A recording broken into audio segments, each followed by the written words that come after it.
Hi, my name is Harper Lane. And the night everything inside me finally snapped started with one sentence. One I've heard in 100 forms but never this sharp. Relax, Harper. Your brother actually needs it more than you.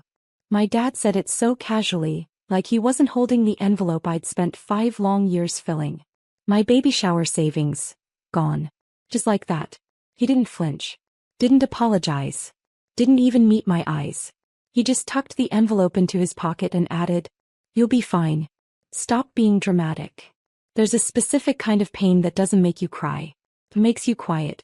So, like life is rearranging itself inside you, piece by painful piece." I stood there watching my brother unwrap the laptop, my savings, his gift, while my dad laughed at something on his phone like this was all perfectly normal, like I was being unreasonable for existing. People think betrayal arrives with shouting. But sometimes it comes like this.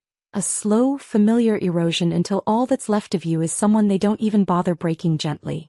I didn't give them the reaction they expected. No tears. No begging. No, "Why would you do this to me?" I just turned around and walked to my room. Every step felt like slipping out of a version of myself I no longer needed. As I packed my bag, I could hear them in the kitchen, laughing, talking, opening drawers. Not once did anyone ask where I was going. Not once did anyone say my name. Silence can hurt more than cruelty. But it can also save you. I zipped my suitcase, walked down the hallway and opened the front door. The house behind me stayed dark and unbothered. The porch light flickered above my head, washing the driveway in a soft, trembling glow, like even the universe was exhaling with me. I left without a sound. Without a goodbye. Without looking back. Because sometimes walking away isn't weakness. It's the first strong thing you do after years of swallowing your worth.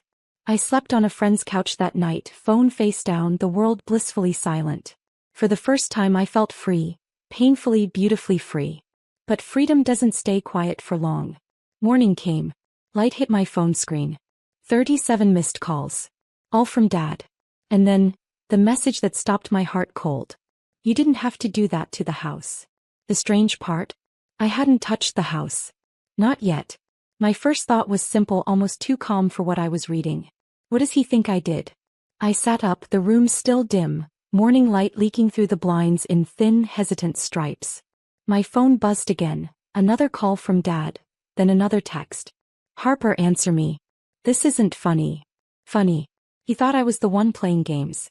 I stepped out onto the small balcony of my friend's apartment, cold air brushing my skin awake. The city hummed below, distant and uninterested in my family's panic. My hands didn't shake, but something inside me sharpened, like a blade knowing it finally had a purpose. I typed back a single sentence. "What happened to the house?" 3 dots appeared immediately. Then disappeared. Then appeared again. Finally. "Don't act innocent. You know what you did." I stared at the screen, confusion folding into a slow, dangerous curiosity. I hadn't gone near that house. I hadn't even driven past it. But Dad was spiraling. Freak. And fear from a man like him only meant one thing. Something happened that he couldn't control. Something he needed to blame on me. A small, steady breath escaped my lips. Good. Let him sweat. This story was only just beginning. I didn't reply right away. Letting him wait felt right. It gave me space to think, to breathe, to feel the shift of power I never had before. Minutes passed. Then my phone vibrated again, this time not from Dad. It was my neighbor from back home, Mrs. Alden. A voice note. My stomach tightened. She never messaged unless something serious happened. I pressed play. Her voice came through shaky, breathless. "Harper, sweetheart. I don't know how to tell you this, but something happened at your father's house last night. There were people outside, police, fire trucks. I thought you were inside, but then I saw your car was gone." I froze. A slow cold crawled up my spine. Police, fire trucks. At their house. Before I could process it, she sent another message. "Your dad looked furious. Kept yelling your name. I tried to call you, but it wouldn't go through. Whatever happened, he's blaming you for it." Blaming me. Of course he was. I leaned against the balcony railing, breath steady, mind clearing with a strange, dangerous calm. If the house was burning, breaking, collapsing, that was on them, not me. But if they wanted to drag my name into it, fine. Then they were about to learn exactly who they pushed away. Before I could replay Mrs. Alden's voice note, my phone lit up again, this time with a photo. Sent from an unknown number. I tapped it open. And my heart didn't race. It stilled. It was the side of my dad's house. The living room wall, blackened, scorched, smoke-stained. Not burned down, but damaged enough to look like a warning from the universe itself. A second image followed. This time from the backyard.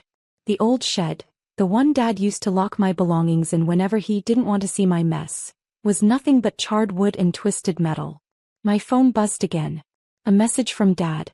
You crossed a line. Come home and fix this. A laugh, small, humorless, slipped out of me. I hadn't been anywhere near that property. And yet somehow the evidence of destruction was now my fault. I typed slowly, fingers steady. I didn't do it. His reply came instantly. No more lies. Get home now. I stared at the screen, the morning wind brushing my hair across my cheek. They took my savings. My dignity. My place in that house. Now they wanted to pin their disaster on me? Oh. They wanted me back so desperately. I'd return. But not as the daughter they could silence. As the truth they'd been ignoring for years. The drive back felt unreal, not frantic, not anxious. Just quiet. A steady kind of quiet, the kind that settles before a storm chooses its direction. When I turned onto my childhood street, I saw them instantly. 2 police cruisers still parked near the curb. Yellow tape stretched across a part of the yard. Neighbors pretending not to watch from their porches. Dad stood near the driveway, pacing, running a hand through his hair like the world owed him an explanation. The moment he saw my car, he stormed toward me. Where the hell were you? He barked. You did this. I know you did. I stepped out slowly, closing the door behind me with a soft click. I wasn't here, I said, voice calm enough to make him blink. So maybe start with telling me what actually happened. He got closer, too close, the same way he always did when he wanted to intimidate me. But something in his expression faltered. Maybe because, for once, I wasn't shrinking. The shed burned down, he spat. And the fire spread to the house. The neighbor said they saw someone leaving last night. Someone who looked like you. I held his gaze steady. If someone looked like me, I said softly, maybe ask yourself why that makes sense. His jaw tightened. For the first time in my life, I saw something unfamiliar in his eyes. Not anger. Not disappointment. But fear. Dad opened his mouth to fire back, but before he could, one of the officers stepped toward us. Mississippi Lane? He asked, glancing between me and my father. We'll need a moment of your time. Dad jumped in. She doesn't need to talk to you. She already knows what happened. I lifted a hand, stopping him. A small motion. But it silenced him more effectively than years of obedience ever had.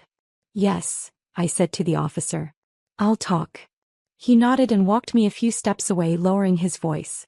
Your neighbor across the street, he began, reported seeing someone wearing dark clothes go into the shed around midnight. Couldn't see the face clearly, but they said the person didn't match your height or build. My heart stilled. Dad had lied. Not just assumed, lied. So, I asked, why is he blaming me? The officer hesitated. Then sighed. Your father said you had a history of emotional outbursts and that you might have snapped. We had to investigate. A cold, bitter laugh escaped me. Of course Dad used that. The same narrative he fed people whenever he wanted to erase his part in anything. I looked at the house behind him. The black marks, the broken shed, the chaos. For years he looked at me like I was the problem. Now the truth was burning in his backyard. And for the first time, he couldn't hide it. I thanked the officer quietly, but inside something dark and steady settled into place. Not rage, not revenge. Clarity. When I turned back toward the house, Dad was waiting, arms crossed, ready to attack. Well, he demanded. Did you tell them the truth? Did you admit it? I walked right past him. Not fast. Not dramatic. Just done. Inside, the living room smelled like smoke and anger. My brother sat on the couch, the laptop, my savings, glowing in his lap as if none of this touched him. He didn't even look up when I stepped in. Typical. But then I noticed something. Something small, but loud. A black hoodie crumpled near the back door. Ash on the sleeves. Burn marks along the hem. I recognized it instantly. It wasn't mine. It wasn't Dad's. It was my brother's. The same one he wore every night when he snuck out to meet his friends. My pulse didn't spike. It slowed. I picked it up with 2 fingers, held it out toward him and asked quietly, "Was this your midnight errand?" His face drained of color. Dad stepped closer. "What are you implying?"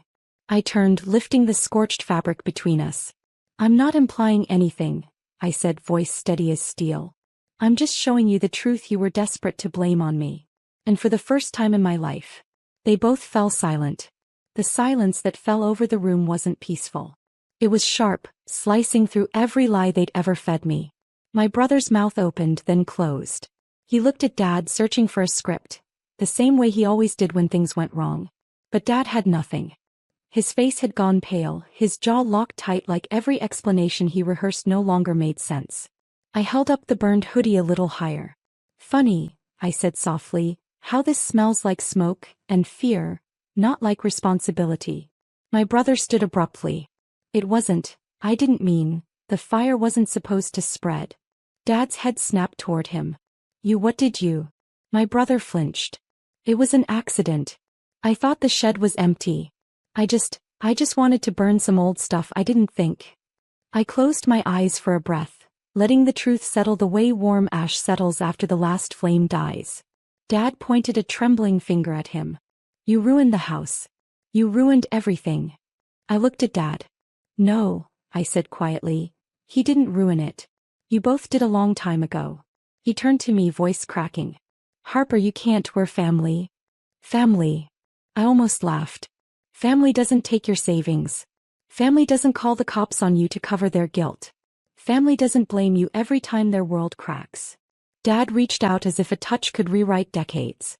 I didn't mean we can fix this." "We?" I echoed. "Dad, you spent years telling people I was the problem.